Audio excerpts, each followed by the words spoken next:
So what happens here is that the antibodies bind to the acetylcholine receptors on the muscles. And so if you know about muscle contraction, you know that acetylcholine is necessary for those muscles to contract, for those cells to contract. And so on the surface of the muscle cells, you have receptors for acetylcholine. In this disease here, our antibodies are binding to those receptors. And so now acetylcholine can't bind to receptors, and now you don't get the muscle firing.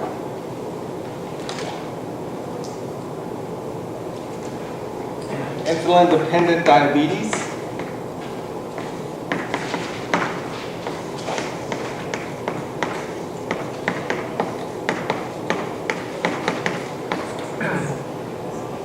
This is a cellular autoimmune disease here. Now we have our T cells destroying insulin-producing cells of the pancreas.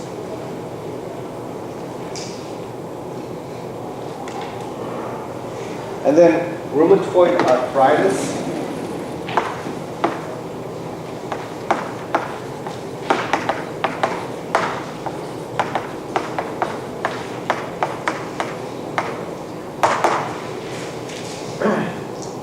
Employs both mechanisms, an antibody and a cellular aspect to the disease. T cells release cytokines that cause the damage. Antibodies bind to cells that have been identified for destruction. So both methods are employed in this disease here.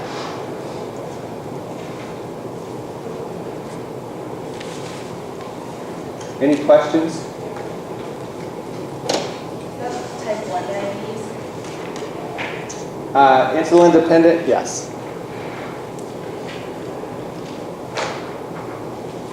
See, this is a genetic disorder, not brought on by diet, which is type 2 generally.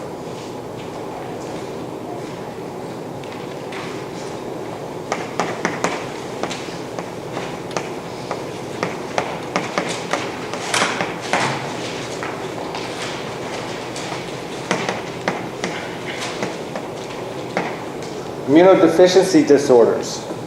Okay, now in this case here, our immune system is not responding. In the autoimmune disorder, our immune system is maybe responding better than it should, or in cases where it shouldn't. Over here now, we're talking about an immune response that is either non-existent or suppressed, and so you're not getting the type of response that you would need. You can have two types of immunodeficiencies. Primary immunodeficiency is one that is genetic. And a number of things. You can have a lack of antibody production being the cause. You know, you're not forming the right amount of B cells or T cells, or they're not functioning correctly. You might have deficiencies in complement, other things. In all cases, though, we're talking about a genetic defect. And a secondary immunodeficiency, now we're talking about something that's environmental.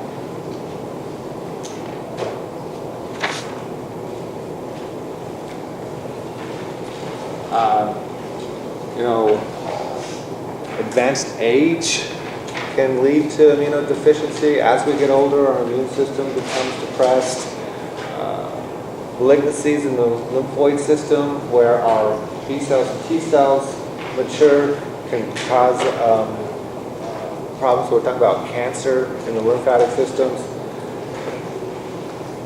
Something we'll talk about next time. AIDS. Exposure to viruses can cause immunodeficiencies. Drugs.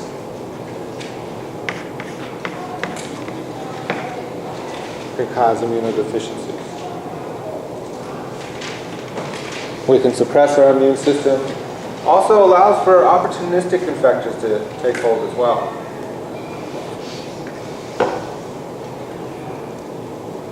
malnutrition can also lead to immunodeficiencies.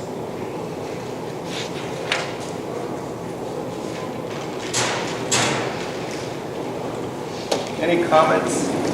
Yeah. So you say like drugs, so like people who take antibiotics all the time, that has an effect on it? Or you're having Not those kind of drugs, like Vicodin and all those kind of Yeah, I'm thinking, illegal drugs as well in this case. Taking antibiotics all the time can be a problem though, because it can create microbes that are not sensitive now to the antibiotic, develop a resistance, and that can be a cause for concern for sure.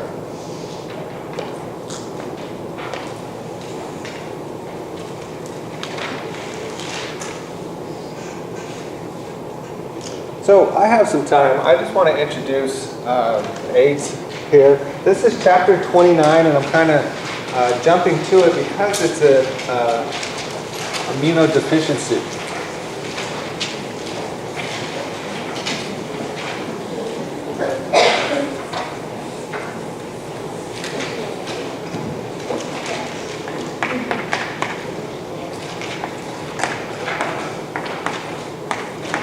So you also will see these terms intermixed, HIV and AIDS. They're not really the same thing. HIV refers to the virus, the human immunodeficiency virus, and AIDS refers to the disease itself, the conditions, the symptoms that develop over time. Currently, there's about 40 million people worldwide that are infected with AIDS. That's more than died from the Black Death. But we have a lot more people these days too. In 1981, in San Francisco, a couple of doctors had noticed 5 cases of Kaposi sarcoma. This is a skin cancer that normal, healthy people generally don't develop. In addition to that, there was an increase in some cases of pneumonia, pneumocystis carnii, which is a very low virulent microbe. So low that the only people that get sick from it are people that have a depressed immune system. So in 1981, we started to see these cases of young, healthy men with conditions that suggest a depressed immune system. Didn't identify the factor at the time, what was causing it. And then what they saw in common was that it seemed to be localized in certain communities. The gay community, we were seeing it in. And that's where it first came to light. But we also saw it in drug users, those that were doing heroin, sharing needles and things. And then as the research continued, 1984 discovered the virus that was actually the cause for the disease, HIV. But by that time, what we had realized is that this microbe had a very long incubation time. And so you could be exposed to it and develop, mild flu-like symptoms that you would recover from in a couple of days or so, and then be fine for weeks, for months, for years, while you're out there sharing that virus with other people. It's believed that the virus, of course, entered the States many years prior to 1981, and we have one blood sample from Africa, I think, that shows an individual with AIDS as long ago as 1959. So we know that the virus entered into the population sometime prior to 1959. They speculate between 1930 and 1950, the virus moved into the human population. What happened to cause that? Well, probably some kind of mutation that allowed it to adhere to certain red blood cells in the human. In 1981, the virus had probably been in the States for several years now, and these men were now starting to feel the full front of the virus.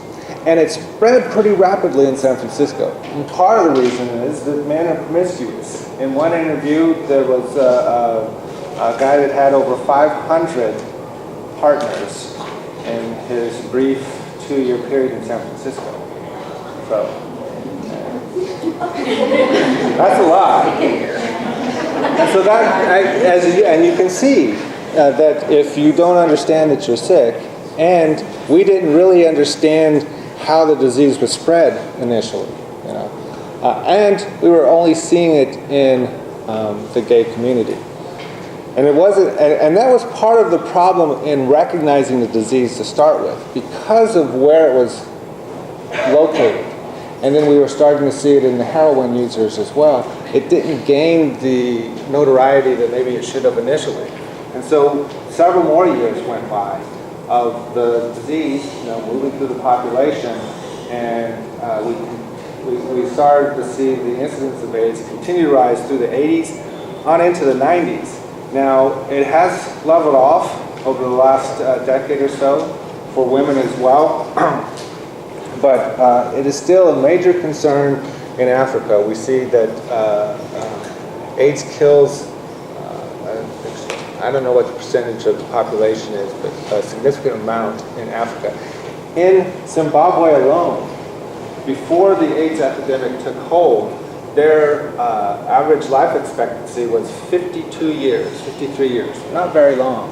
Today it's 34 years because of the AIDS epidemic. So you can see how devastating it can be. So I'll go ahead and stop there. I want to talk about the microbe itself, the virus itself. We'll talk about the structure of it next time and how it infects cells. Okay?